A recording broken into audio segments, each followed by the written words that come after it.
Welcome to Mental Health Dumpster Fire, a podcast where therapists give their real opinions on mental health, relationships, parenting, and pop culture. Hosted by Courtney Laver, licensed clinical social worker, and Jess Miller, art therapist. You can follow us on Instagram and TikTok at Mental Health Dumpster Fire. Follow Courtney on Instagram, TikTok, and Facebook at Laver Listens, and Jess on Instagram, TikTok, and Facebook at The Artsy Brain. This podcast is for educational and entertainment purposes only and cannot be substituted for therapy. We cannot provide you mental health services via this podcast or social media. We hope you enjoy the show. Don't forget to subscribe. Welcome to our episode. We are here today. It is fall, finally. Woo. It is finally October and it feels like it. Mm-hmm. How are you? I'm doing okay. Kind of hurt my neck sleeping weird, so that kind of sucks. Kind of messes up everything else in my day. And then I put up Halloween decorations yesterday, though. Yay! So that was very fun, and there's a lot of stuff that I forgot I had. Like I bought styrofoam pumpkins to carve and then never did. So I'm going to do that hopefully soon. But it was nice. Good. Got to clean up and decorate, which was good. Yeah, I'm going to decorate when I clean this week. Mm-hmm. So yeah, I don't want to decorate on top of a dirty house, so I like clean as I go and then decorate. Yeah. How are you doing?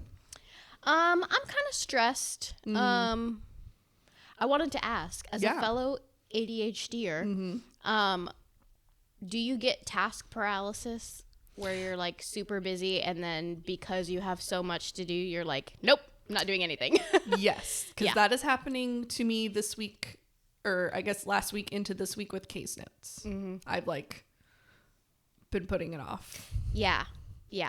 I have a really busy 2 weeks coming up, and I need to do a lot of things. I need to clean my house. I need to do my work. I need to get ready for events. My parents are coming to visit, so like I have to get ready for them, and it's just like, I don't want to do anything. Yeah. I have a hard time with that. And especially, I don't know what it is, but like this time of year when it starts to get cooler out and like into winter, it gets even worse. Like it's even harder to deal with. Yeah. Now it's like daylight savings hasn't happened yet. So it's like dark at like 6:30 and it's like, well, it's bedtime now. Yeah.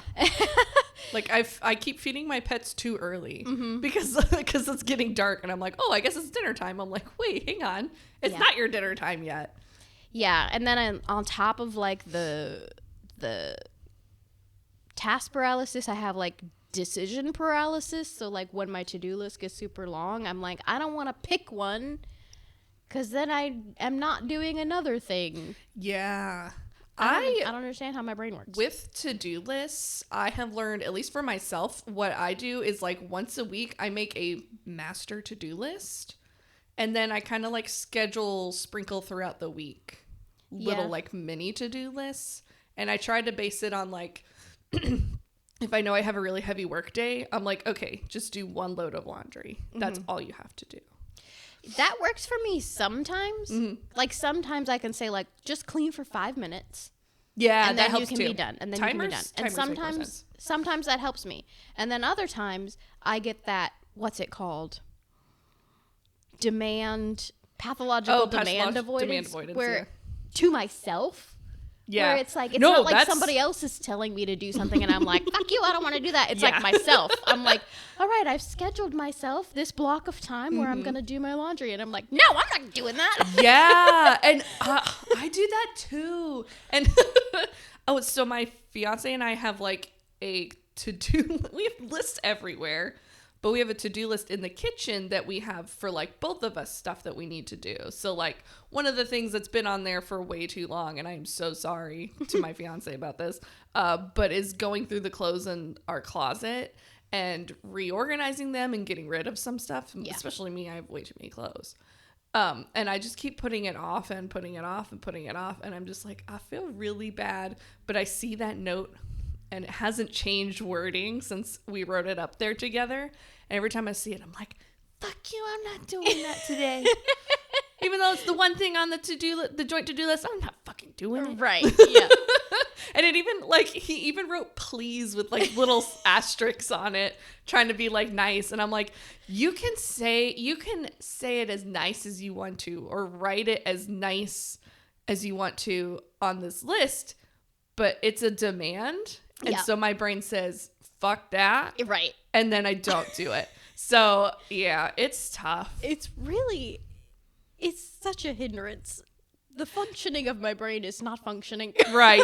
The executive functioning is not executive functioning. Yeah. Yeah. It's really doing the opposite, and I just want a nap. I also just try to take advantage of motivation when it does hit me. Which is why we have that list on our fridge, or wherever it is. I think it's on the fridge. I don't know where it is. I see it literally every day, so it's probably on the fridge. You can see it, yeah.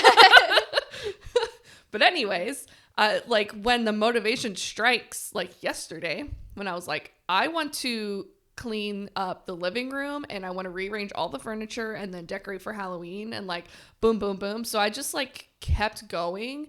I did a load of dishes, did a load of laundry. I cleaned up like the kitty box mess area. Like I just kept going. Yeah. But part of that was I had all day yesterday to do whatever I wanted. And I was motivated. Right. So I just rolled with the motivation. Yeah. I'm trying to keep, like, if I can give myself the reward of I can decorate for Halloween after the house is clean, I'm going to hope that that's going to carry me through as enough of a dopamine hit to be like, once this is done, you can have this. I mean, I decorated for Halloween, and then I was like, I'm also going to redecorate where all the family pictures are and make it a little Halloween-y cute. And then I hung up pictures that I've been putting off hanging up in our house. We moved in like 3 years ago, and they've just never made it up on a wall. I did so much yesterday. Maybe that's why my neck hurts. That's great, though. Besides the neck thing. Yeah. It's great. I kicked out a lot in one day. Mm-hmm. I really did. And then today I slept in, and I found us some Reddit stories, and then I came here. That's all I've done today. Yep. That's pretty much... You've done more than me, because I slept in and I half cleared off this table, and then I was like, all right, Jess is here. Yeah. It's fine. Yeah. I have the rest of the day to do things. There you go. And I will. Yes. I can hold you accountable if you need to. Manifesting. But also, if you have a demand avoidance type ADHD that's not happening. I feel like my ADHD changes every day. Like sometimes it needs an accountability person, and sometimes that's the last thing I need. I know.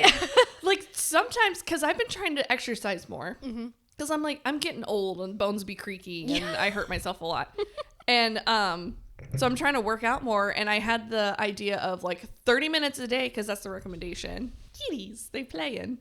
And 30 minutes a day is the recommendation. I was like, that's doable. Like, I can walk the dog or whatever. And, like, some days I'm like, my fiance has to go with me or I'm not doing it. And then some days I'm like, I'm going to go run a mile. But most days I'm like, my 30 minutes of exercise is me walking on the walking pad. But, like, half of that time is me having to reset the walking pad and find the right music. Yep. To walk to and crap like that. So it just doesn't happen. But yeah, like I'm a different ADHDer every day. And then even throughout the day, I do have some tendencies. Like I'm way more productive in the afternoon and evening than in the morning. Not a morning person. But even throughout the day, it'll change. Yeah. I don't. And then, and then being female too with hormone changes. Right. That the weather, fucks with things the too. moon. Yeah. Like, yeah. Yeah. What vitamins I've had that day. It's or the ones I forgot. Yeah. Literally every day is who am I going to be today? What kind of ADHD am I going to have today? It's always changing, and it's always changing fast. It's not like I'm for 2 weeks okay and for 2 weeks having like ADHD bad times. It's every day is different. Yep. Me too. And it's tough. Yep. It's tough. Yeah. Hopefully I will. I think after we record, I'm going to take I heard somebody on another podcast call it their limitless pill. Limitless pill? Yeah. What? Like their Adderall. Oh! They call it their limitless Okay. pill because it unlocks the rest of your brain. Yeah. So I think I'm going to take my limitless pill and then I'm going to immediately go into a task. Because if I focus on something that's not work, my Adderall will just focus on that. Ah, yes. Yeah, I definitely will have like hyperfixation themes throughout my day. Like if I can start with something work related, then I kind of just stay in that realm of work stuff. Yeah. But if I do something like clean the house, I'm never doing my case notes. But that's fine for me as long as it's not like I'm hyper focused on The Sims. Yeah. Then at least I've done something. Right. Yeah. I get really stuck on computer games too. I've been playing Baldur's Gate 3 since it came out, like the D&D style game, and I'm obsessed with it. And I've played through it like 5 times now. Where do you play it on? Is On it a PC. thing? Okay. Yeah. I can't stop. It's like Sims, but you get to fight dragons. That's cool. I do think I would like that. You might like it. It's I a like little Zelda. complicated. Okay, then you probably like it. Yeah. It's a little more. You ever play like Dragon Age or Skyrim or anything like that? It's a little more like that kind of RPG type game. Okay. But it's cool because you get to make your character. Yeah. That's always fun. Yeah. But yeah, I get stuck on that game a lot. Yeah. It's easy to do. They make those games for ADHD people. Yeah, they do. They make video games for ADHD people because they know that we won't stop. Well, ADHD people probably create the games. Yeah, that's a very good point. Yeah. The consumer and the creator are the same. Yeah. Yep. That's good. Alrighty. Well, you have Halloween themed do. Reddit stories today, and I'm excited. Yeah, so I'm trying to like kind of do a little bit of a theme each time. But this one I wanted to be Halloweeny themed. So these are all found through the parenting Reddit subreddit, and I just searched Halloween. Cool. That's all I did. Some of them are really old and some of them are really recent. This one's from 3 years ago. They have the age range is like 4 to 9 year old kid. How should I have handled a nasty Halloween costume comment? Was trick-or-treating with my son about halfway through. Some slightly older kid calls my son's Halloween costume stupid among his older friends and then walks off. I'm not sure my son even heard it because he didn't seem fazed at all and we just kept trick-or-treating. But I'm 99% sure that he heard it and just didn't say anything. I didn't bring it up later and we haven't talked about it. I have to admit, I'm never sure how to handle these situations. I'm weird in that I would have no problem grabbing the rude kid's arm and making them apologize. But I've never actually done this because it's obviously over the top and I don't want to escalate it with some other kid's dad. But what would you other parents do? At what point do you step in, or is it best to let your kid handle it on their own? My son is really quiet, so maybe I should be demonstrating some assertive behavior in these situations. And then some people said, you could bring it up in the moment, but if that other older kid is around, then that's not a good time to bring it up. And some people were saying, maybe you could, now that it's been so long after the fact, you could intentionally try to bring up a similar situation. Like, someone at work said that my shirt looks stupid and it made me feel bad about myself. I hate when that happens. I like that. So like kind of doing that kind of a thing, just being more mindful about talking about those kinds of situations. Some people were like, if your kid didn't bring it up, then it's fine and you're good to go. And like, I would say a maybe on that one. Yeah, I would like look at how your kid is like maybe acting. Yeah. Like if your kid was kind of like a little down in the dumps after that, or like he said that his kid is generally pretty shy. Yeah. So I would, as a parent, maybe not specifically address that exact situation, but maybe kind of like the person saying of like, oh, when I'm at work, someone called me stupid and it made me feel bad and this is what I did about it. Just kind of talking through hypothetical situations rather than that specific one, maybe. Yeah, I like that idea, especially because, like, when they were talking about, like, modeling in the moment, like, I get that, but you're an adult and you would be talking to a child. Yeah. And so that seems weird. Yeah. I don't think they need to talk to the rude kid about being rude. Mm-hmm. I think they need to talk to their own kid about, like, if that happens and you feel bad, that it's okay and this is what we can do about it. Right. Yeah. I think because they didn't react in the moment, I probably also wouldn't have said anything in the moment, because if they potentially didn't hear him, then I might be avoiding a meltdown. Right. But if they were acting different after that, or they brought it up later, I think it would be okay to talk about, like, well, do you like your costume? Because you're the only opinion that matters, because it's your costume. Yeah, exactly. Yeah. I can't say, like, I can be like, hypothetically, if I was a parent in that situation, I wouldn't have said anything to the rude kid, but I also know I've got some mama bear instincts, and I probably would be making a stank face at that kid. I would definitely do that. Yeah. I can't help myself. Right. Yeah, no, I don't think I'd say anything, but I would be like... Yeah, my brain was like, your costume's stupid. Where's your mom? Yeah. That's my... Whenever I hang out with, like, friends' kids or like other families, like younger kids, and there's, like, someone's being rude to the other one, I'm like, where's your mom? Mm-hmm. Like, chill out, bro. And some people are like, that could potentially be a teachable moment, but it sounds like your kid didn't need it in the moment. A lot of people were like, yeah, don't talk to the rude kid. That's the rude kid's problem for being rude. And then some people had some similar stories.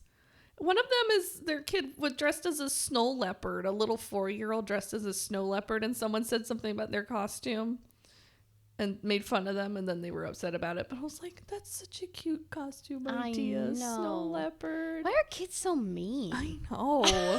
That's what I would like to know. I've never, like, I don't think I've ever met a mean kid, but I hear about the mean kids all the time. Yeah, I know. I've met some, like, bratty kids. Sure. Related to some bratty kids. Sure.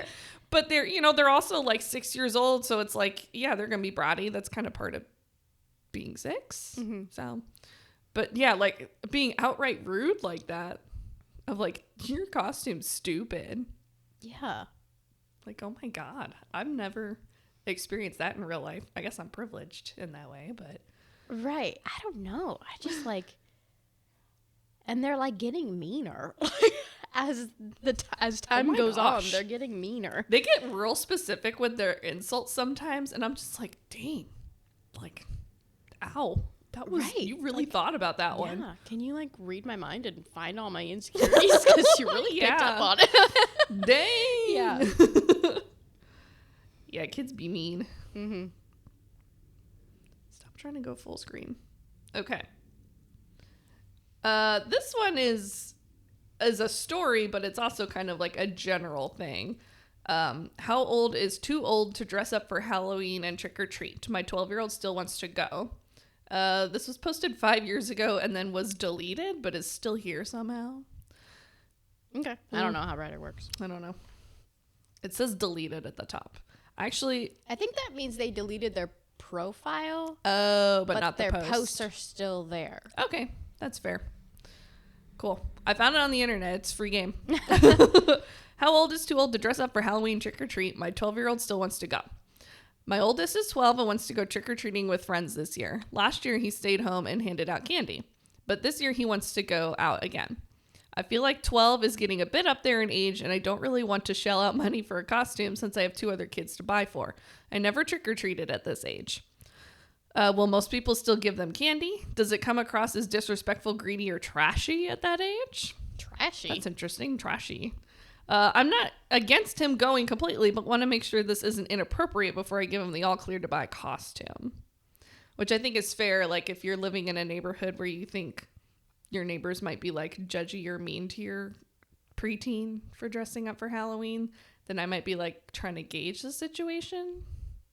But at the same time, like, I don't know. I feel like in general, most people are okay. Right. I don't know. Because then, I don't know. I feel like, yeah, I guess there are, like, societal expectations that, like, adults don't go trick-or-treating because you can go buy your own candy. I hate that. But I bought the candy to hand out to whoever comes to the door. So why do I care how old your kid is? Yeah. And if you have younger kids that are going to go trick-or-treating, even if they're 17, they're still going to be a little jealous when they get to go out and get a pillowcase full of candy and you don't. Right. Yeah, yeah. The only thing I thought of was, like, if you have, like, mean neighbors maybe who are just jerks, then I would tell them to skip their house. Right. I would go to a different neighborhood. Like, go to the neighborhood where everybody decorates and gets really into it. They don't care how old people are. Yeah. Go to a neighborhood that you've never been, or maybe not never been to, but, like, that you don't live in, that your kid doesn't know anybody at. And, like, who are they going to question then? Right. Well, and you don't know, like, just because they're tall doesn't mean they're a teenager. Yeah. And just because even if they are a teenager, who cares? It's a piece of candy. Yeah. And the kid's wearing a costume, too. And he's 12. I don't think that's too old. Right. Like, I mean, I think you should, like, reiterate, like, make sure you're not taking, like, handfuls of candy because your hands are bigger than a 4-year-old. Just take the one or two that they offer you. Right. Like, don't be a jerk about it. Yeah. Like, maybe do a preface of, like, you know, you are a little bit older, so there might be some judgmental people out there. So just take one piece of candy from everybody. And make sure you say please and thank you. Yeah. But otherwise, who cares? Right. And if they do care, skip their house. Like, skip their house or, like, I don't know. It just seems like... Yeah. If they want to go, they should go. I agree. I wouldn't tell my kid no. Even though they're 12, like, they're not going to have the opportunity to do these fun kid things for very much longer. So, yeah. Might as well let them enjoy themselves. And even though, like, the year before he decided to stay home, that was a different year. That was a different kid almost. Like, yeah. He's 12 and he's probably, like, realizing he doesn't have as many... opportunities to do this left, and so he wants to take advantage of it and hang out with his friends. Yeah. Also, there are, like, grown adults with, like, newborns that go trick-or-treating. The babies aren't eating the candy. Yeah. And the neighbors are fine with it, knowing that the adults are going to eat the candy. I have different, like, feelings/opinions about that kind of a thing. Of, like, an adult who dresses their newborn up and goes around to get candy. But the newborn can't eat the candy. So it's like, I know you're eating it. You're not wearing a costume. Hey, man. If I birthed a baby, I'm getting free candy. Yeah. I guess, yeah. That changes my mind. You deserve this candy, Mama. I bought this cute costume. I'm showing you my cute baby. I deserve candy.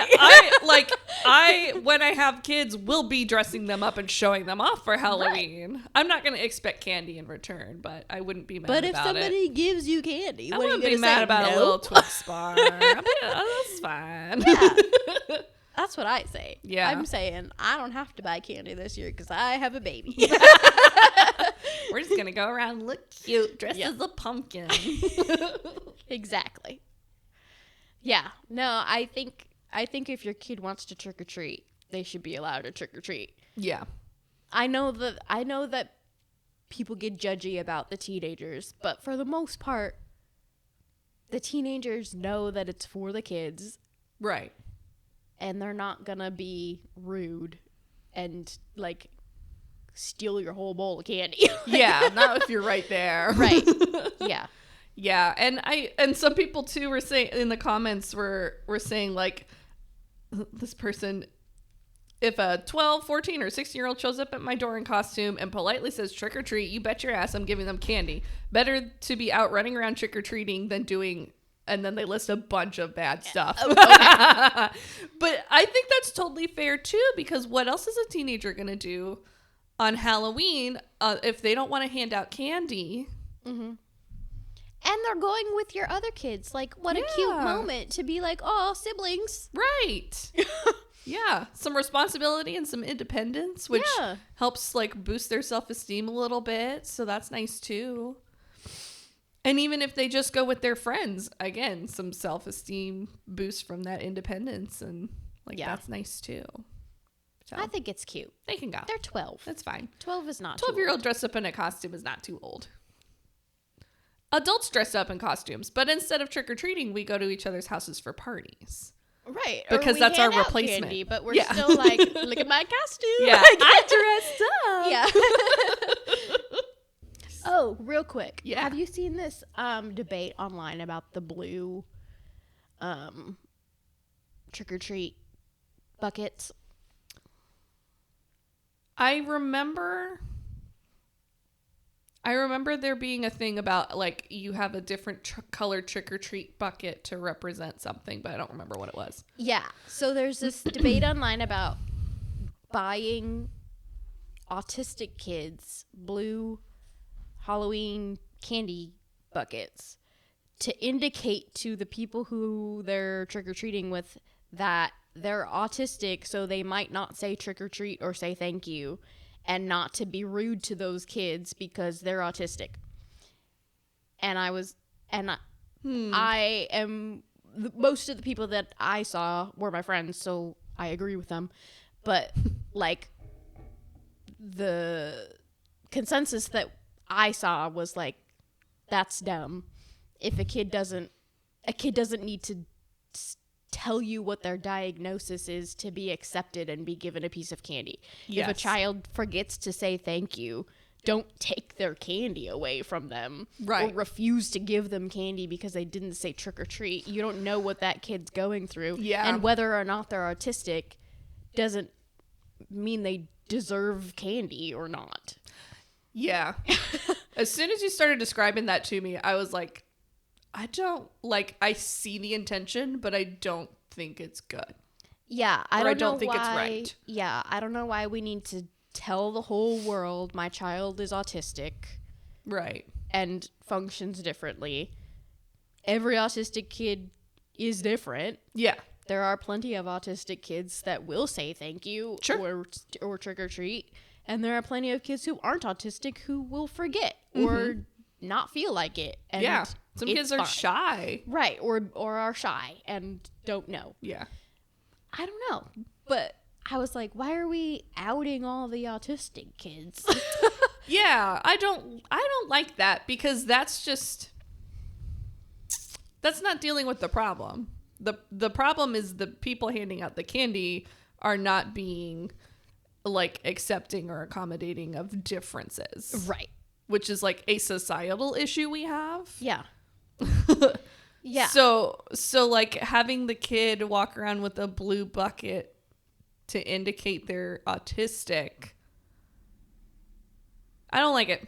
I don't like it either. I don't like it. And then I think some people were saying like, well, some autistic kids like don't want to wear a costume because they don't like the sensory of it. And I'm like, yeah, that's fair. Mm-hmm. Some kids who aren't autistic don't like the sensory things and they don't want to wear a costume. Yeah. But if they're going around with a bucket and they want some candy, who cares? Yeah. You bought the candy. Why are you discriminating against who gets the candy? Yeah, why are you... If you don't want to hand out the candy to everybody who comes to your door, then don't hand out candy at all. I agree. That just ruins the entire like purpose of trick-or-treating. It's supposed to be fun. Yeah. We don't need to be putting all these rules on it of how old like you the freaking swing set thing again that we talked about. It is. Like, what are we going to do now? Like, super regulate how trick-or-treat candy is handed out. Right. We have to have a license to go trick-or-treating. Yeah, you have to register your house as a trick-or-treating house. Which I've heard, I think I saw that on Reddit somewhere. That was like an HOA proposal. And I was like, this is why I hate the HOA. Oh my gosh. Yeah. Yeah, they were like, if you want to be part of trick-or-treating, you have to register your house or blah, blah, blah. Something like that. What happened to just like, if I don't want to hand out candy, I just won't turn the porch light on. You just turn it off. Or like if someone comes to your door, you just don't answer. Right. And that's what I'm saying. Like, if there are certain people who you do not want to give candy to, don't give out candy at all. Yeah. Because what kind of audacity do you have to open your door, see a child, they don't say trick or treat, and you're like, I'm not giving you candy. Well, that's immediately like you're ableist. You're ableist, or you're just rude. Yeah. Like, or you're just an asshole. Yeah. Like, you have no idea who this child is. Yeah. And you're not going to give them a piece of candy when they came to a stranger store. Like, what? Yeah. But if they have a blue bucket, then you're like, okay, here you go. I don't like that, though, because that kind of reminds me of, so, like, I worked in, like, community services for people with disabilities. Yeah. And, like, out in the community, you know, going grocery shopping, whatever. And people would just, like, give my clients free stuff and, like, all the time. Right. Because of their disability, and they would just be like, oh, honey, here's do you want some candy? Of course they're not gonna say no. Right. But then I'm just like, they're not a baby. They're not a child. Don't treat them like a child. And that's just kind of like it's just like a weird, gross, it just made me feel gross when people would do that. I'm like, no, thank you. You know, if he wants candy, he'll buy it because he's an adult and has money to do that. And that's what we're here for. Right. And I'm just his advocate, but like. Well, and I bet that they wish they had an invisible disability if they had a disability. Like, you know what I mean? Like, yeah. Some, like, people with visible disabilities get treated differently without their consent. Yeah, all the time. Exactly. And now we are making a less visible disability visible by giving them these blue trick-or-treat buckets. It's almost like your whole thing isn't valid until I can see it. Yeah. Which is super that's not exactly what it is. Okay. Yes, that's exactly that is what not it is. Okay. Yeah. That is some ableist bullshit. Yeah. Yeah. That's why I hate it. Yes. That's why I hate it. That's exactly what it is. It's making the disability palatable for somebody else. Yes. When it's like, you're not the one who has to live with it. I don't know. Or just like, you're not the person who has to live in a society and world in which nothing is set up for me to succeed in life. Right. Exactly. Like, that's not my problem for having a disability. And it's the parents who are giving the kids these buckets to tell the world, like, my kid's different, so you need to treat them differently.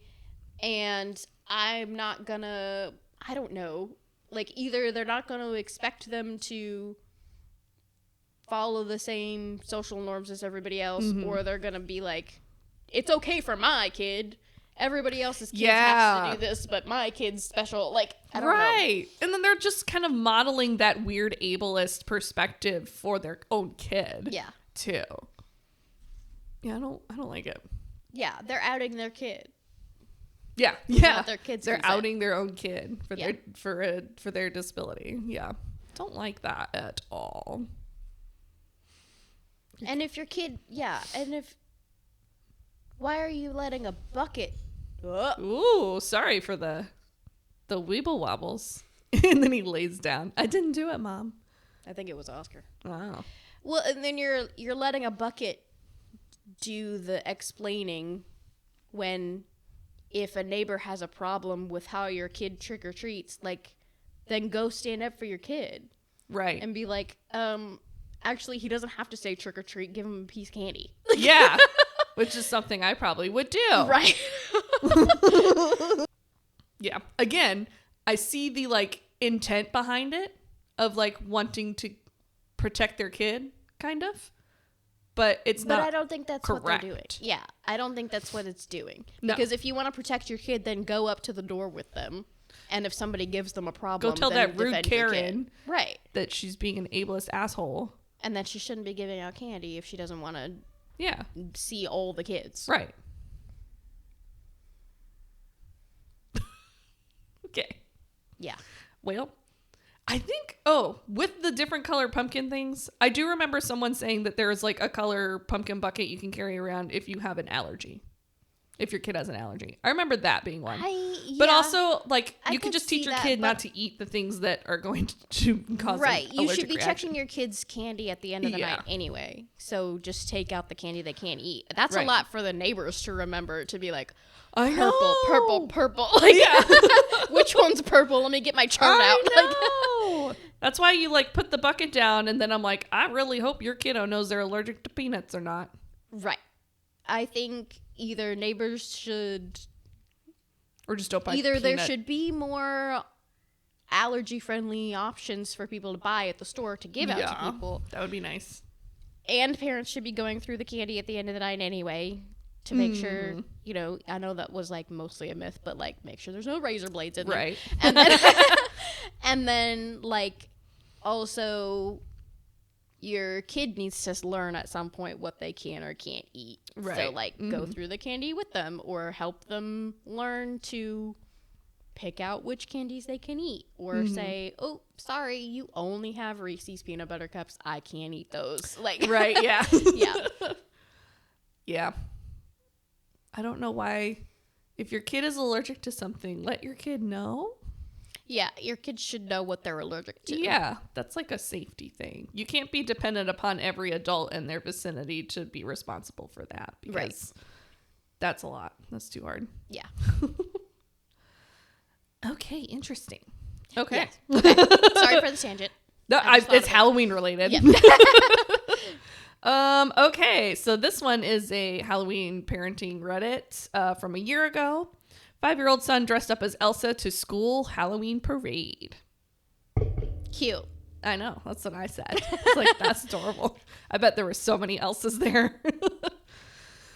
Okay. My son loves Elsa since the first time he watched the movie when he was 4. And he enjoys dressing up as her. We have dresses, and he would just wear the dress and watch Frozen all weekend. Mm-hmm. He's been asking me that he wants to wear an Elsa dress to school, and I finally let him wear his Elsa costume for the Halloween parade. I don't mind him cross-dressing. It's a bold that's a big label to put on a 5-year-old. Yeah. I don't mind him wearing a typically female costume. Sure. But it's scary for me to send him out there alone because of stereotypes and judgments. I've seen people giving surprised looks when I say my son is going to be Elsa for Halloween. The other day at Trunk or Treat, when he was dressed as Elsa, one of his friends, also dressed as Elsa, kept telling him that he looks funny. He's confident enough to laugh it off and ask why, but I don't know if he'll be hurt in any way by the constant questions. The fact that he was just like laughing at his friend and being like, why do you think I look weird? We're wearing the same costume. If I look weird, you look weird. Weird. Then he's fine. Right. I mean, if anything, you can have a conversation with your kid about, I guess you can have a conversation about like gender norms and just letting him know, like, you can wear whatever you want. People might say something because people typically who identify as female wear these clothes, and people who so some people might make fun of you. Here's how you respond to that. Right. Like an age appropriate gender is a construct discussion. Yes. Yeah. I'm sure there's a book about it. And I'm pretty sure there's many. I'm 100% sure there's We got to go look at Maya's book story account and see if we can find one. Yeah. I don't know what the book is, but there's a book out there about wear whatever you want. I think there's a crayon one. There's something about a crayon where his wrapper says blue, but he's green or something like that. Yeah.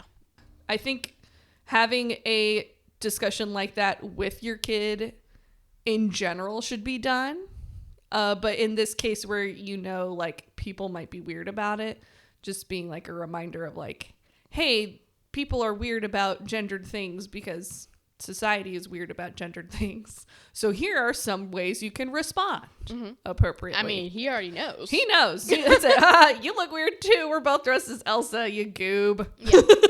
No, yeah, I think teaching your kid to ask why people are saying bigoted things is that's just a good response to bigots in general. So that is one of my favorite things to do when people are being like outwardly a bigot or a misogynist. They're like, they comment on something. It's always how I look every time, or how tall I am. Tired of that. And why are you tall? Genetics? No, it's and like in high school, it was always like, wow, you must play basketball. And I'm like, why? Right. Why do you think I play basketball? I can't walk without tripping. Why do you think I can play basketball? What's your problem?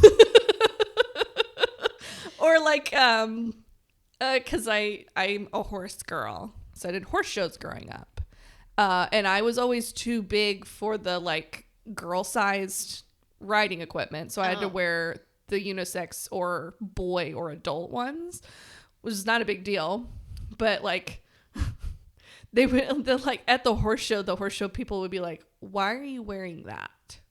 I'm like, why are you talking to me right now? I don't know you. You're an adult. Right. Stop talking to me, weirdo. Yeah. I can imagine the people at horse shows would be like, it's such a weird niche. Yeah. Yeah. Like, and then here's me, kid from middle of nowhere who just kind of like fell into being a horse girl. Every time you say horse girl, I think of Tina Belcher. Oh my God. I mean, I'm not going to lie. I had posters of horses in my room, just like Tina. I had little models that I would make like kiss and run and whatever. Yeah. I am Tina Belcher. I'm the blonde Tina Belcher. Yeah. I got the glasses and everything.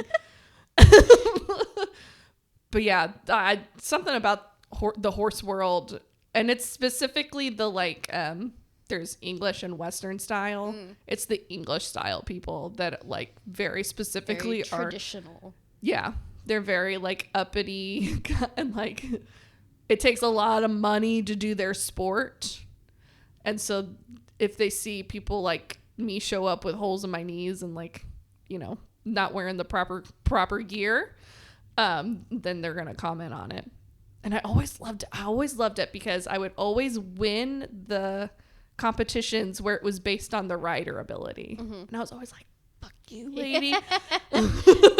Sure, my pony looks like he's half dead and my clothes are ripped and don't fit properly, but I'm apparently a better rider than you are and your $500,000 horse. So you can suck it. Yep.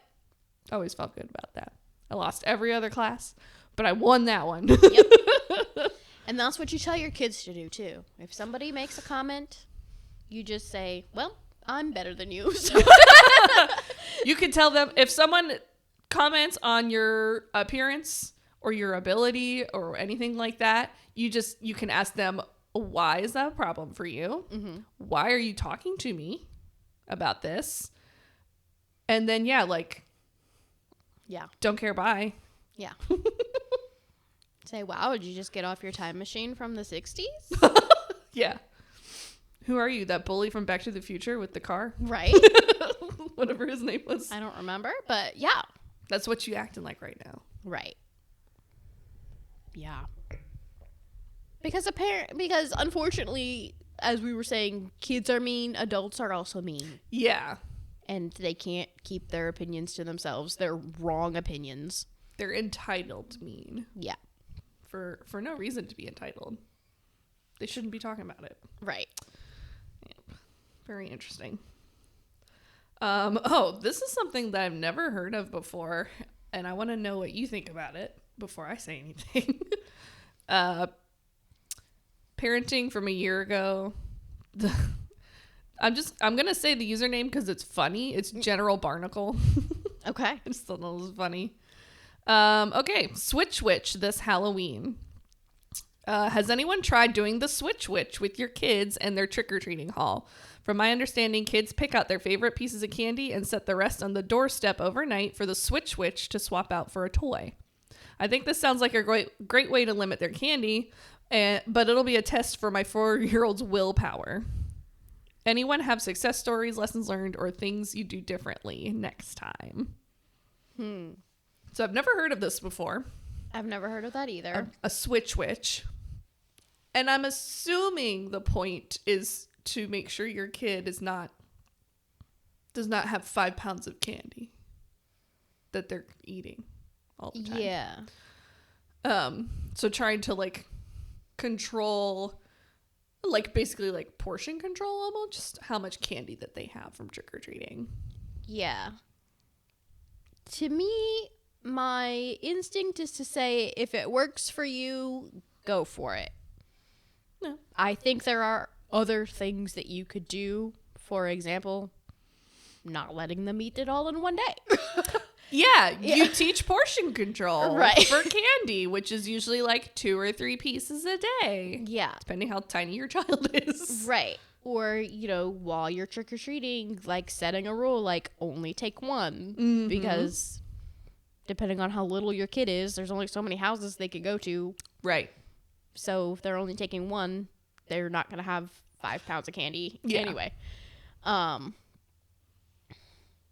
But, I mean, if you want to get them a toy and you feel like that's a better solution, then I don't really think there's anything wrong with it. Yeah. Yeah. I read it and I immediately was like, that's stupid. I've never heard of it. Yeah. But. I personally think it's dumb. Hello.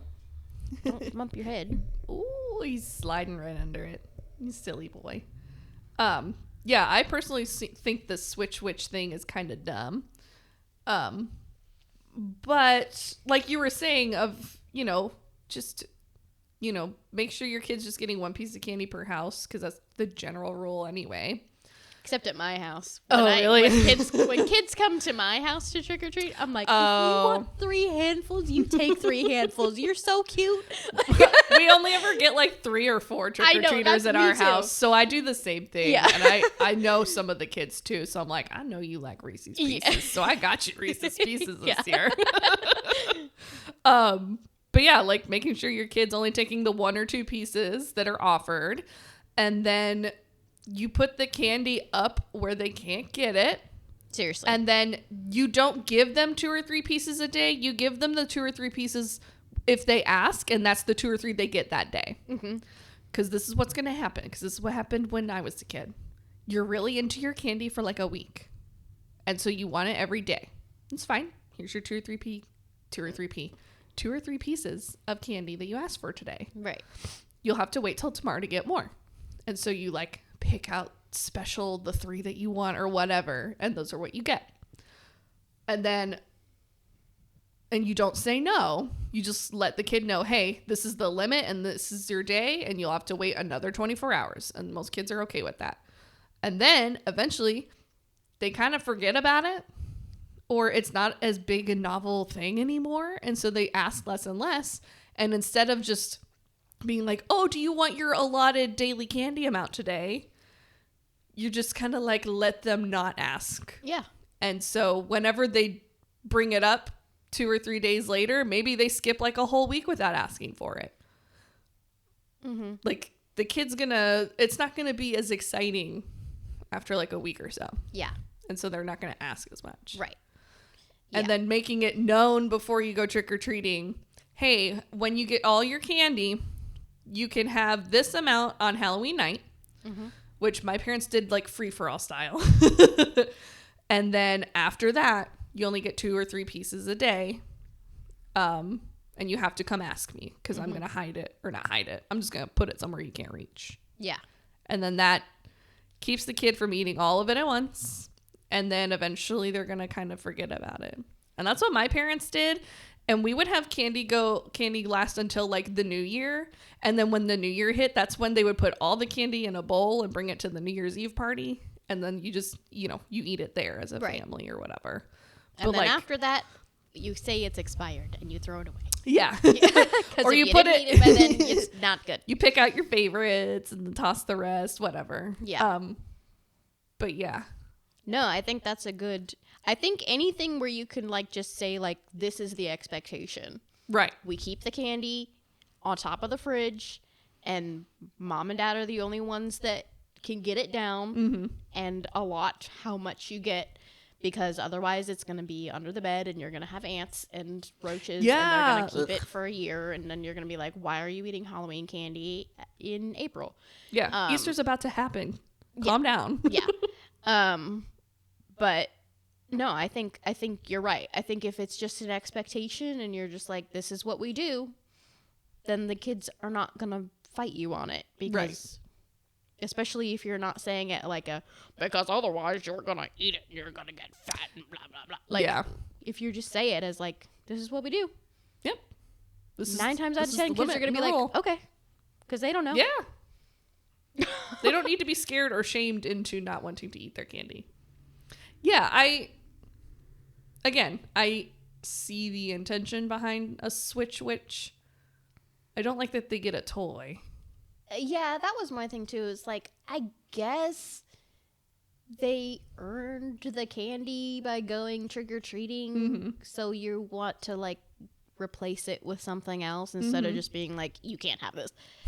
But to me, it's also like, okay, now that's another made-up thing that you have to tell them about later. It's like where these it could boo basket things that people are doing. What's You hear that? People get booed or whatever. You make a little Halloween goodie basket and you leave it on the porch of your friend's house or whatever. They get booed with a boo basket of treats, and then they have to like pay it forward to someone else.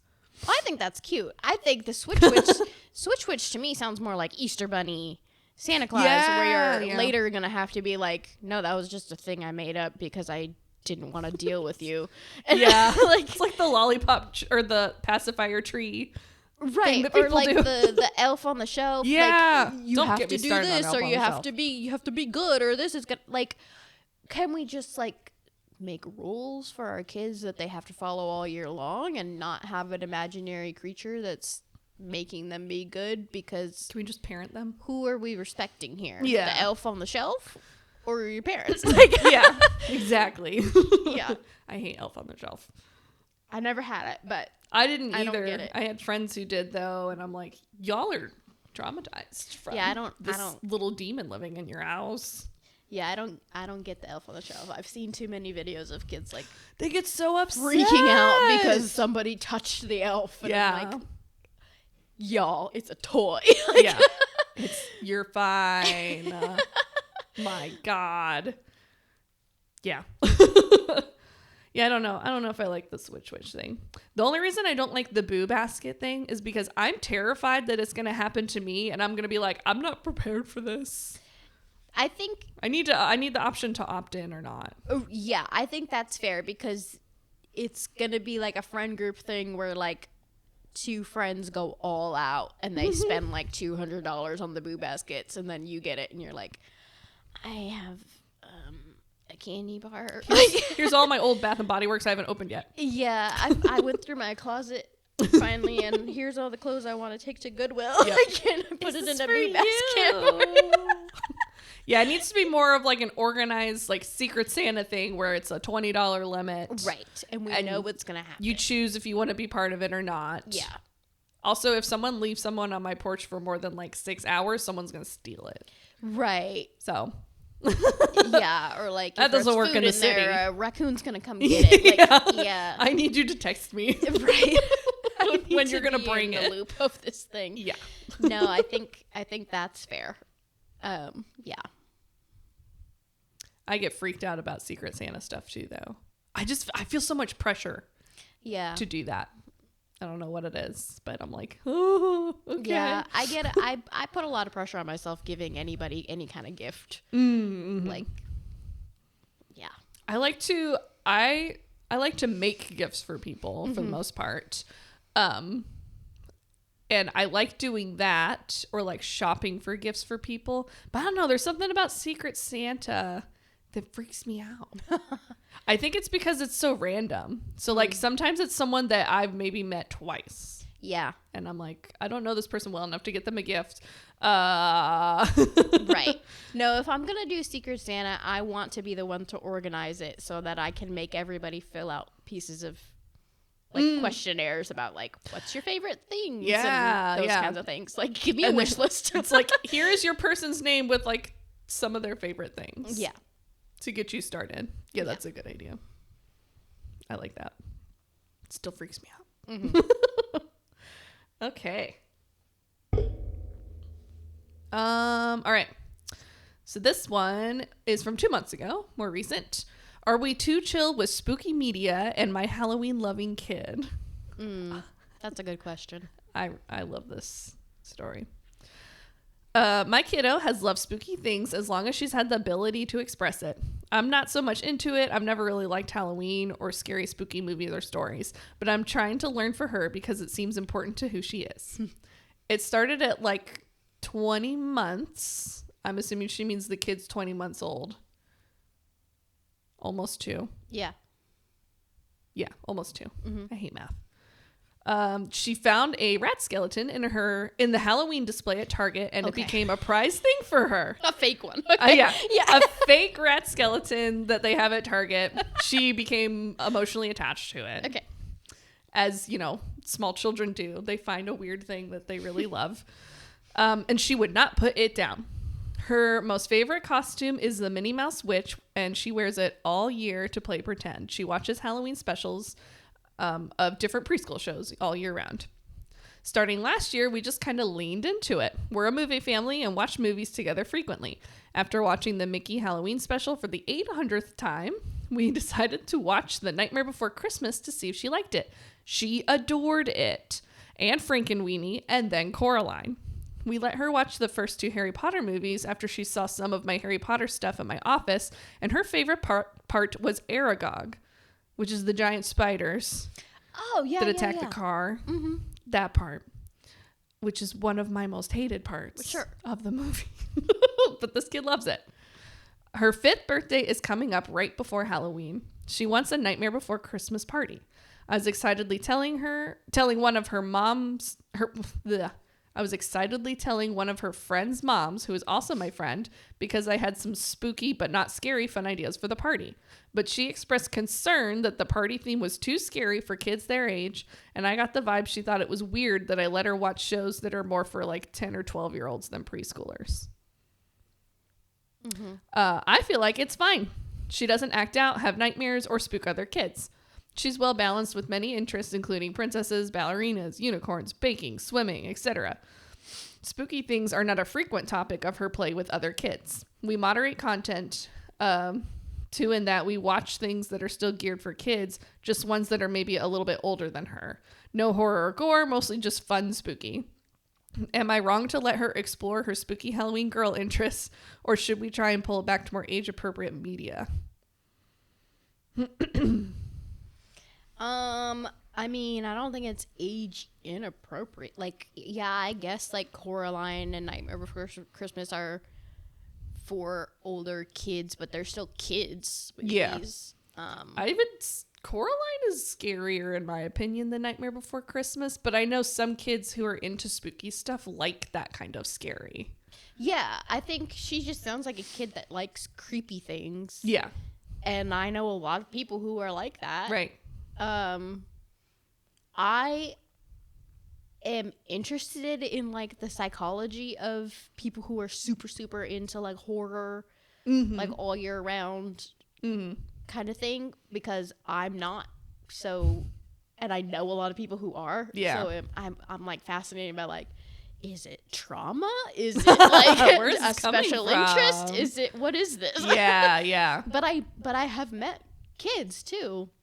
And I think a lot of times it's kids whose parents are really into it, and so they just are exposed to it. Yeah. And I think sometimes it can get, because I have met a 3-year-old who every time I came over was like, "Do you know Chucky?" And I was like, personally, no, not met the guy. Yeah. But like his favorite movie was the Chucky movie, the child play movie. Yeah, interesting. And I was like, pretty sure you shouldn't be watching it, because I've never seen it, but I know it's scary, and I'm pretty sure there's like a lot of like inappropriate. There's a lot of blood and inappropriate jokes. Yeah. Yeah. So, and then he would ask me like, "Do you know Jason? Do you know Freddy?" And I was like, "No, I don't, and you shouldn't either." It's like, how do you know these people? You're 3. Yeah, he was 3. So I think sometimes it goes a little too far, and they're just like exposed to it too early. Yeah. But this doesn't seem like, it seems like they're supervising. She's not freaked out by it. She's not taking it and scaring other kids, and she just likes creepy things. Right. And there's obviously a niche for it, because they make them. Right. So yeah, I think I don't think there's anything to worry about, specifically because it's not giving her nightmares or impacting her really at all. And then she's not like being creepy around kids or like wanting to do like any kind of play that's related to it. She's pretty chill with whatever, it sounds like. Yeah. That's just her interest is in creepy things. Right. But that's not like, it's not negatively impacting her life. Right. It also sounds like her birthday is near Halloween, right? Yeah. So it makes sense, in addition to her just having an interest in it, it also makes sense to have a Halloween-themed birthday party. Right. And if the other parents know what the theme is, like, the invitations are going to say what the theme is. Right, if their kids are going to be freaked out by that, then don't come. Yeah. Because I feel that's like fair. a kid should be able to pick what theme they want for their birthday. I agree. Yeah, I think my sister one time, what was the theme? Oh no, she asked for a purple trash can covered in puppies and kittens for birthday one year. And we made that happen for her. But like, that's a weird niche thing to ask for, kid. But I think a Nightmare Before Christmas themed birthday party is not unheard of. Definitely not. And is not inappropriate. No. Like, from what I remember from that movie, like the stop motion stuff is kind of scary in general. That's why I don't like that movie. That's kinda because of creepy. the imagery of it. I don't like the stop motion. Yeah, stop motion's kind of a weird, like, makes you feel a little car sick kind of thing. Plus, it's like bugs and gross things. Yeah, They're all stop dead. motion. So, Yeah. yeah. So that movie's creepy to me. Right. But it's a kid's movie. It is. It's a Disney movie, I'm pretty sure. I think so, yeah. A Tim Burton Disney movie. So, and I don't think, there's some like kind of gross, creepy looking stuff that happens, but from what I remember, I don't remember anything really like horrible happening or anything super gory happening. They're all dead. No. Because it's the Halloween world. Yeah, and you're not surprising the other guests with the theme. Right. So if your kid is going to be freaked out by minorly spooky Halloween things, then don't come to the party. Yeah. It's not their party.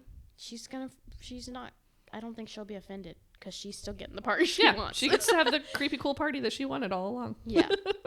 And there are plenty of, like, I know it's like her birthday. It's not like a Halloween party. It's her birthday party. But when you take your kids trick-or-treating, some people decorate their houses really scary. Yeah. And not kid appropriate, but you still take your kids out and you tell them, like, no, go up trick or treat. Right.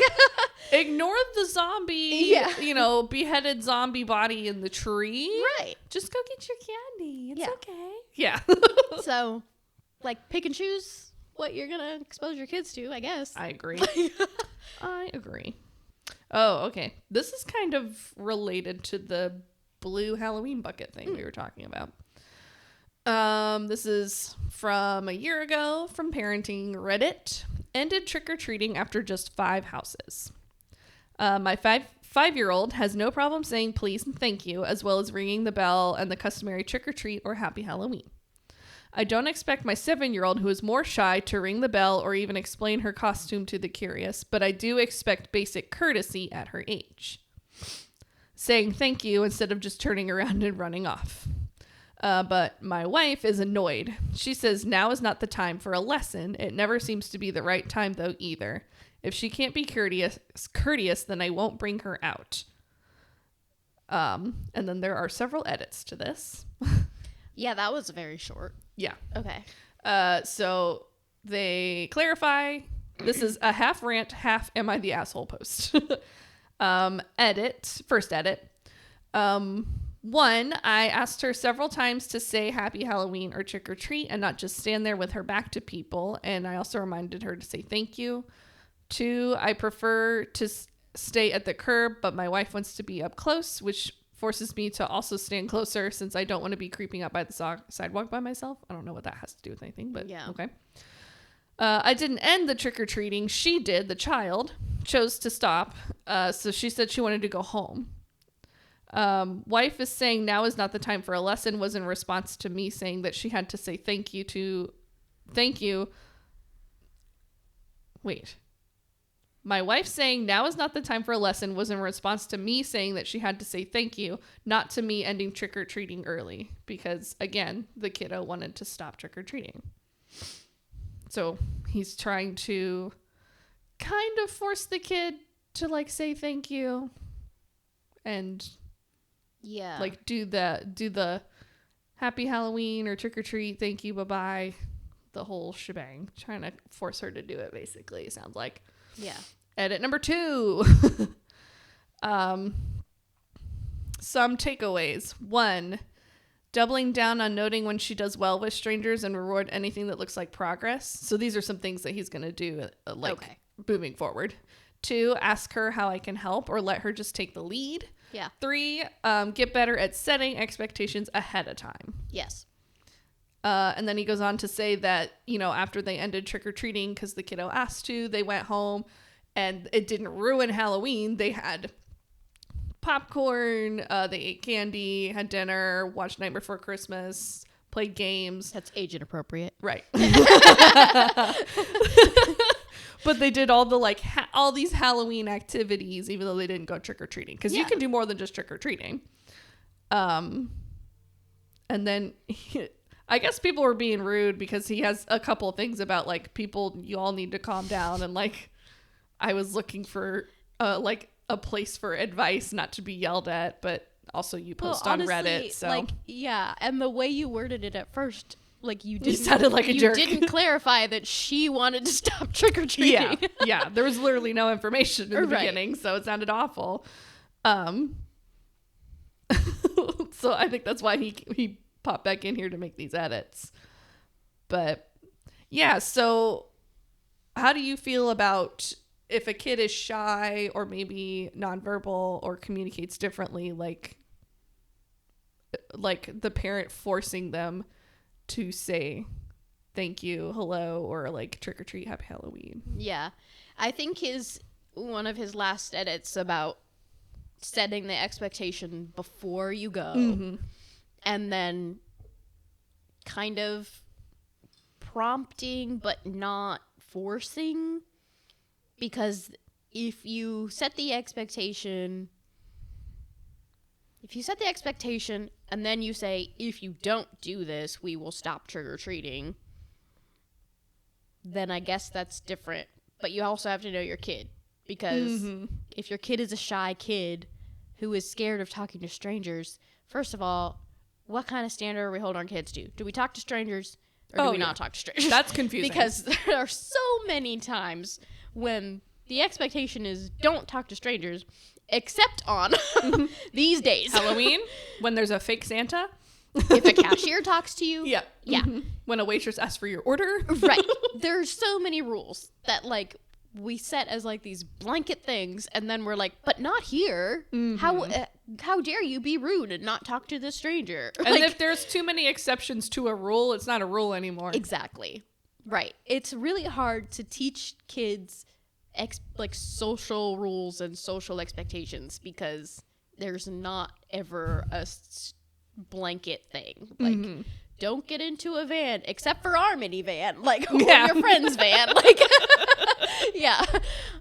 Don't take candy from strangers unless it's Halloween. Right. Don't help people find their puppies unless it's me, or I don't know. It's just, I don't know. Don't go into a room with an adult except for this therapist that I brought you to. Oh yeah, I know. Yeah. So I don't know. I mean, I'm still kind of shy, but I was really shy when I was a kid. I did not want to talk to anybody. So I don't really recall. I think we always went in a group, and I would just let everybody else say trick or treat. That's what I would do.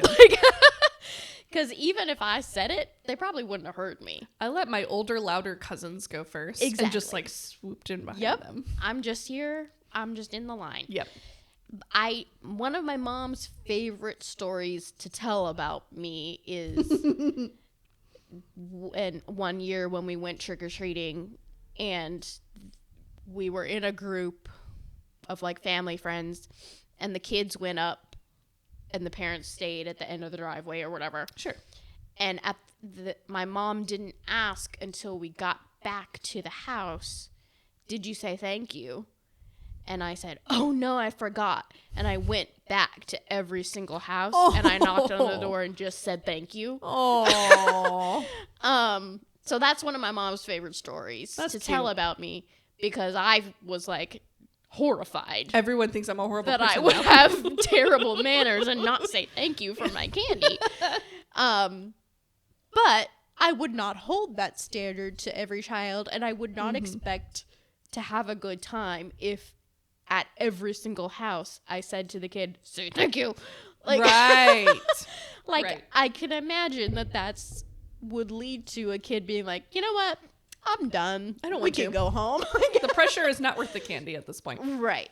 Yeah, and I thought it was funny. The younger sibling was totally okay with doing all of that stuff. And so if I was the parent, I'd be like, yeah, if the younger kid wants to get up there and be the one to say trick or treat and thank you or whatever, and the other kid's just kind of like hanging back a little more. At least one of them did. Right. I think there are certain like I feel like it's okay to have the expectation to say thank you. Mm-hmm. I don't think we need the expectation of hello, happy Halloween, trick or treat, like an adult conversation. Like that's a lot for a kid. Yeah. Especially when it's a stranger and if they're already shy and quiet in the first place, like that's a lot. Mm-hmm. And I'd be exhausted after 5 houses. Yeah. I would be, because you'd be so anxious, like high level of anxiety because you're being forced to talk to an adult you don't know. Mm-hmm. So then, after 5 houses, you're like, I'm done. Right. I'm going to have a meltdown. Yeah. If I don't and go then home. you have whatever the stranger's expectations are to be like, oh, please tell me about your costume and all this stuff. And it's like, man, I just want my Kit Kat and to go home, please. Like, I just had a sudden memory. One time when I was trick-or-treating with my cousins, and I think we were all, we're all pretty much old enough to kind of do the neighborhood on our own. We went to a house, and, like, I said trick-or-treat, and they were like, oh, do a trick for me. Ugh. And I was, of course, unprepared. That's and it was not what it means. Somewhat probably like a boomer dad trying to be funny. But, like, I was immediately like, oh, my God, I don't know what that means. Mm-hmm. What am I supposed to do? And so I'm just, like, with my pillowcase. Right. Frozen. And then I don't think I spoke the rest of the night. Right? Because I was like, either, because me? Now I've been tricked. Yeah. You tricked me, sir. And I hate this. Yeah. Yeah, no, I'd be done after that. I'd be like, nope, I'm never speaking again. Yeah, I don't think I spoke to anyone the rest of the night. I was just like, no. But that's not what trick-or-treat means. Trick-or-treat doesn't mean I'll do a trick for you. It means either you trick me or you give me a treat. Mm-hmm. And I don't want to be tricked, so the can costume I just say is the trick. Right. That's the whole point of wearing costumes on Halloween, you guys. That's the point. That's the trick, and so then they give you a treat. Yeah. That's where that started. So I shouldn't need to say anything because I showed up in the costume. Yeah. So I did my part. I did my part. Give me my candy. I got dressed up. Right. In this itchy Party City costume. Right. And that doesn't fit anybody. That's where the trick-or-treat kind of thing started. It has gotten to the point now where it's pretty much a guarantee if you walk up on Halloween night, knock on the door with a pillowcase, that you're going to get candy. Yeah. Whether or not you have a costume. Please. But the whole trick-or-treat, that's kind of where it came from. Yeah. Can we just have that be the blanket expectation? Like, wear something that you don't usually wear. I don't care. Yeah, wear an outfit you love. It could just be an orange t-shirt. I don't care. Yeah. Whatever you're comfortable in. You don't have to say anything. All you have to do is be generally polite. Even if you don't say anything, as long as you're not insulting me, I will give you a piece of candy. Right. And if you feel like saying thank you, cool, but I'll also take a nod. Yeah. Or like a... Yeah, exactly. That's fine, I will accept your parent at the end of the driveway saying, thanks. Yeah. My dad would do that. Yeah. Thank you. Yeah, exactly. Oh, man. These expectations for Halloween are just so much. It really, like, now that I'm thinking about it, like, never talk to strangers, except on this day, you're going to go up to this stranger's house by yourself. I'll stand way back here. Yeah. And then you go up to the stranger's house, knock on their door, ask them for something, and then say thank you, and maybe have a conversation with them. Mm-hmm. That's weird. Yeah. Maybe they'll scare you. What are we trying to teach people? Maybe they'll intentionally scare you. I hated when people would do that. They would like the people that dress up as a scarecrow and they sit on their porch with a bowl of candy. I hate that so much. Yeah, I have a core memory of going up to, like, there was, like, a really long driveway that, like, curved, and they put, like, a scarecrow with a bowl of candy, but then the guy was hiding. Oh. And he was, like, standing really still, so you thought he was the statue. Oh, okay. And then as you passed him to go get the candy from the bowl, he jumped out. And I was like, I'm 5. Yeah. If I wanted to, because I will say I do like to go to like scary haunted house things. Like if I want to be scared, I would like to have them to have a sign of like, we will scare you. And then content like, cool, warning. I'll go. And then the rest of my friends will not go because no one ever wants to do it. But yeah, like if you're going to be scaring people on purpose, maybe like put a little, we will scare you if you come to my door. Or like, pick up the purple bucket if you want to be scared. If you carry a purple bucket, we will scare you on purpose. Yeah. Oh my God. There's just too many rules now. I don't want to do it now. Don't want to go out trick-or-treating. But if there's going to be rules, let's put the rules on the adults. Yeah, not the kids. Instead of the kids. Yeah, I agree. Just be nicer. It's candy. It's not a big deal. Calm down. It's one day. Let's just have fun. God.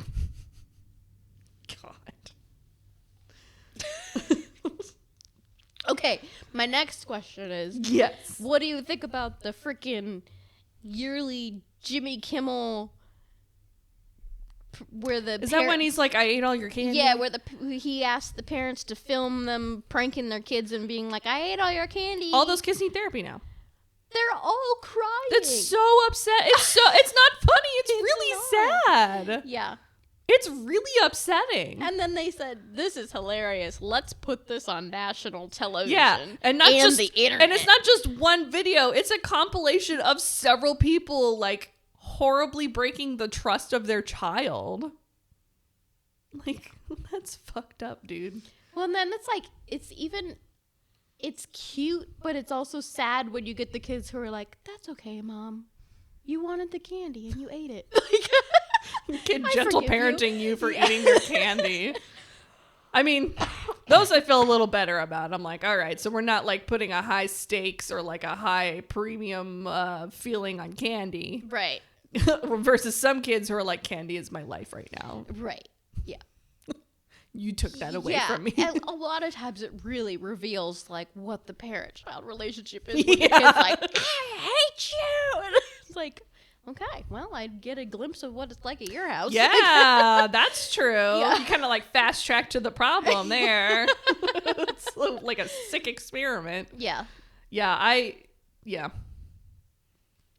The only ones that I think are kind of funny are the kids who are like, that's okay, Mom. I know you really like chocolate. Right. And those are more funny. Not the kids who are horribly snot crying upset. Right. Those and just like make me feel so mean. bad. Yeah. And then the kids who are being absolutely terribly nasty mean. Yeah. Yeah. I think we need more kids who, if their parents do that, are like, that was a lot of candy. You shouldn't have eaten all that candy. Are you okay? Yeah. Did you go to the hospital? Yeah. That was too much candy for you, Mom. Yeah. Well, just like, I don't know. Why is candy such a commodity, though? And why are we pranking our kids? Why aren't we? Or why are we? Okay. Why are we tricking them into thinking we ate all their candy? Yeah, that's mean. This one's kind of... I wasn't sure what to think on this one. Is my 5-year-old a little too into his Halloween costume? And when I read that, I was like, what? Yeah. That's what? What's happening? My 5-year-old son wants to be Ghostface for Halloween. Obviously, I'm not letting him watch horror films right now or anytime soon, other than things like Monster House or Coraline. Coraline is scary. Scary. They take your eyes out of your head. They're with embalming tools. Yeah, and they put buttons there. Mm-hmm. It's weird. The mom turns into a spider. Yeah. The other mother. Yeah. Anyways, we're shopping for costumes. He saw the Ghostface costume with the blood running down the mask and thought it looked really cool and wanted to dress up as him. Fair enough. Being the horror fan that I am, especially for the Scream franchise, I was kind of proud. Then he started asking about what other scary costumes had a big knife. And he wanted me to dress up as Michael Myers. Mm-hmm. And then he wants to wear the costume, walk around slowly with the knife and act scary all the time. I put a squash on that real quick and said no more until Halloween, that it's not a toy for any other time. I also made it real clear that hurting people in any way was not okay, but that it was okay to dress up as a bad guy on Halloween only. He's not an aggressive kid by any stretch. I've always thought he was a sweet kid and maybe even more on the sensitive side. Should I be concerned or am I paranoid? Have any of you had any experience with kids being into horror like this before? I remember kids dressing up like Freddy Krueger when I was in elementary school, but I think we were older than 5. Yeah. I think it seems like her main concern is that he is dressing as Ghostface and walking around the house with a knife like this. Yeah, I think she's more concerned with the potential violence. Right. Than the liking of the mask and the scariness. Right. Which... I go back and forth on stuff like this. Like I have play foam swords in my office and in my house. I'm not gonna lie, they're fun. But I don't have any toys that resemble like a knife from a horror movie or anything like that. But I have some things that could be deemed as like weapon or bad guy stuff. Right. And then kids will wear like a cape. And then have like a little sword or like the little knife with the kitchen set and want to be the bad guy. Mm-hmm. And like in play therapy, I don't think there's nothing wrong with that. The kid's working through something. And so that's how we're going to play. But the concern I think is with the like whole having a weapon thing. Yeah. So. I mean, I think having the conversation about what's appropriate and what's not appropriate and as they get older, like letting them know, like there are bad guys or bad people that do hurt people and we need to be sensitive to things and blah, blah. Mm-hmm. I think having it, monitoring it and keeping an eye on it is always fine. Yeah. Because if he's increasingly aggressive or he's increasingly like hyper focused on violence, then yeah, maybe it's something to look into. Right. But it could also just be like that other girl who just likes creepy things. Yeah, I think that's what it is, because the poster said that he's just like slowly walking around the house with the knife and the Ghostface mask on. So he's just acting scary. And he's just might be like into scary, spooky things. Right. And it's just like play acting it out, because that's what kids do with their play, especially a 5-year-old. Yeah. And sometimes it's hard to, like, when he mentioned like he saw it at the store, I was like, yeah, like you can censor what your kids watch at home, but like then you take them to the store to get their Halloween costume and there's all those creepy, like scary decorations to adults. Yeah, yeah. And the kids are seeing it. Right. And like when they go trick-or-treating, you don't know what kind of costumes are going to be out there. And, yeah. So you can only censor so much. Yeah. From your kid. It's interesting. And I think it was fair that she had a conversation with him of like, we're doing this costume whole thing for Halloween and then we're all done. Yeah. And then next year, if you want to do it again for Halloween, we will. I think that's fair, considering that like, it sounds like there wasn't any interest in spooky stuff before he saw this mask. So it might just be like a 'tis the season kind of thing. Yeah. Yeah. It might have been like a context of like, people say Halloween is cool. We're at the Halloween store. I like this one. Right. Yeah. This fake plastic mask has fake red blood that runs across it, and it looks cool.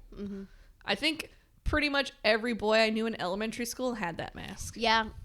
I was going to say, I've definitely seen that plenty of times. Yeah. Since a child. Yeah. Before I knew what Scream was. Yeah, I didn't know what Scream was. I was just like, everyone has this mask, and like, I guess it's kind of cool, but like, whatever. I'm not into it. Yeah, I thought it was scary. Yeah, because I was a scaredy cat. And I still am, but I do like Scream. Yes. Scream's good. Yeah, no, I think it's something that he probably picked up somewhere. Yeah. And I think that setting the expectation that this is pretend and it's Halloween and that's it, and then kind of just monitoring like what his behaviors are. Yeah, I think you should do that anyway. Right. You should always be kind of like keeping tabs on behavior if it changes. Yeah. That's pretty standard, but yeah. But some kids just like creepy stuff. Yeah. Have you seen, I mean, don't put your kids on TikTok. However, have you seen that little girl who dresses up like the scary nun? No. Okay. I'm not on that side of TikTok. I don't know anything about, I don't know the name, but there's a little, she's like 5, and her older sister like puts her in like scary nun makeup, and she just like stands and stares at her dad in a really creepy way, and their dad like freaks out. She's getting a reaction, and that's fine. I mean, I think, you know, there's so many of them that I think he's like making her do it. So I don't support it. Oh, okay. But it's kind of funny. Like the first couple ones might have been real, but now it's getting to the point where like, okay, you're just doing it for like the TikTok follows or whatever. Yeah. Okay, that's fair. Why is there a Life is Good tab open on my iPad? I know why. There was this ad that I got on Facebook for, do you know the Life is Good company? The like shirts and stuff they make. Yeah. My mom and I love their shirts because they're soft and tagless. Okay. And then they usually have like really cute designs, and they have like a whole mental health awareness collection. Okay. But anyways, so my mom and I will like go on their page when they have sales and buy a bunch of shirts. Well, so I get ads for them pretty frequently, and now that we're into the Halloween spooky season, I've been getting Halloween themed ones. Well, one popped up the other day, and it was like a goat man and a witch dancing together with snakes, and it says, "Let's start a positive thinking cult," or "Let's start a positive thinking cult. Life is good." And I was like, this has to be fake.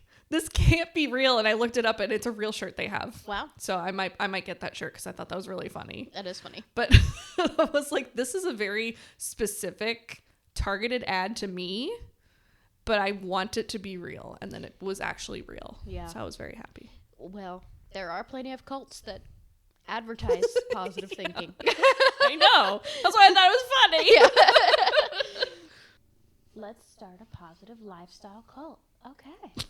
Life is good. Join us. I like it. I thought that was so funny. This is my recommendation. Because it's funny, and I might get one to wear when I'm not at work. Yeah. I forgot about that brand. My dad used to wear those shirts like back in like the early 2000s. That's I think when they got super popular. When it was just like the little dude. Yeah, just a little like stickman dude surfing. Yeah. And that was it for a long time. And then he had a dog.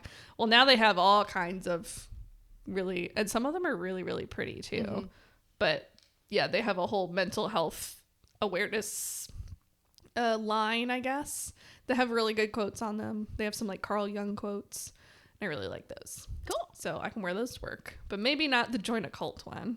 Maybe not that one. That was just for me. That one's for the weekends. Funny. Yeah. The weekends on the podcast. Yeah. Maybe I'll wear it on the podcast if I get it. Yeah. Yeah. Okay. Well, my recommendation will also be a brand. Cool. The Happy-ish. Oh, yes. Happy-ish brand. Because we were talking about my planner earlier. Yeah, I want this planner. And they have all sorts of cute stuff. New arrivals, crochet koozies. Oh, I make those. I crochet. Yeah. I can't hold still. She's got real cute stuff. She's got art prints. She's got stickers. She's got jewelry. But the thing that I got from her was a planner that I don't see on here anymore.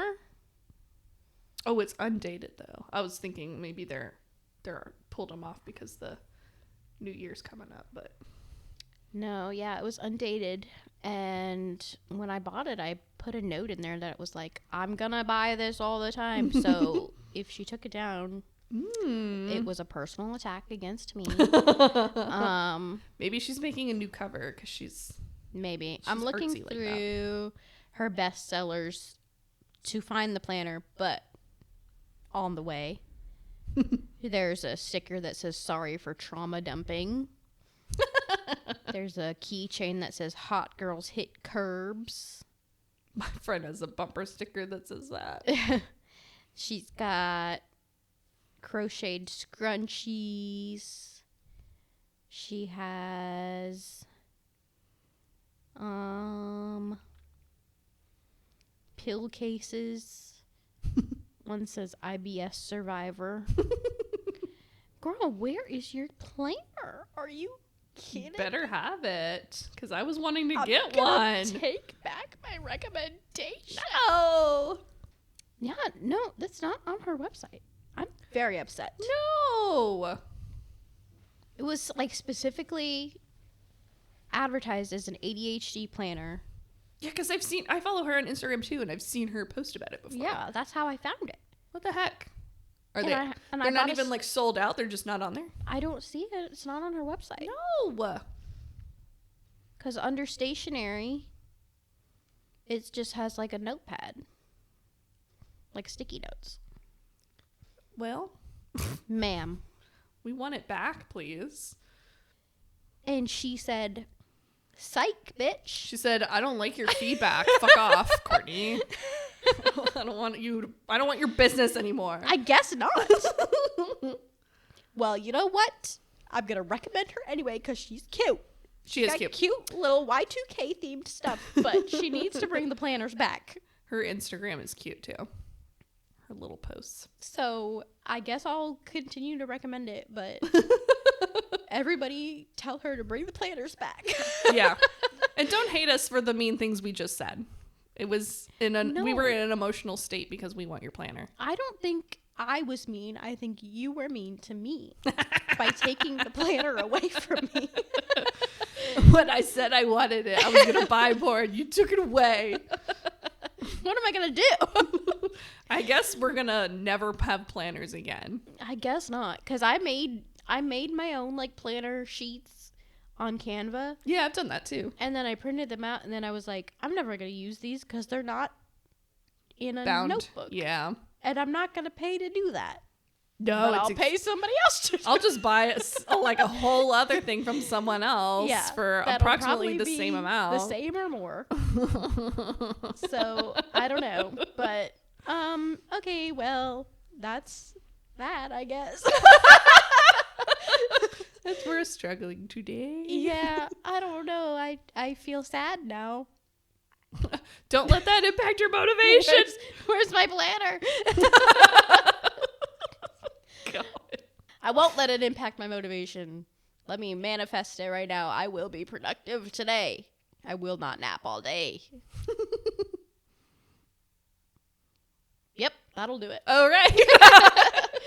All right. Please subscribe to our show for more mess like this. And Jess did a great job carrying the show until the end, and then I messed it up. So, but please subscribe and let us know what you would like us to talk about in future episodes, because we will listen to your feedback. You just have to give it to us. Yeah, we haven't done it yet because we haven't received any. We get some comments on our TikTok in response to the TikToks. That's good. But yeah, we need feedback on topics you all would like us to talk on. Yeah. So comment on our episode today what your favorite childhood Halloween memory is, because we've done your favorite Halloween costume before. Yeah, I think that was a week or two ago. So yeah, tell us about your favorite trick-or-treating memory and your opinions on being a parent taking a child Halloween trick-or-treating. Yep. And if you're not a parent, it doesn't matter because we're not either. And we give all our opinions. So we still know kids. Yeah. And subscribe and share and like and follow and all the things. And we will see you in the next one. Bye. Adios.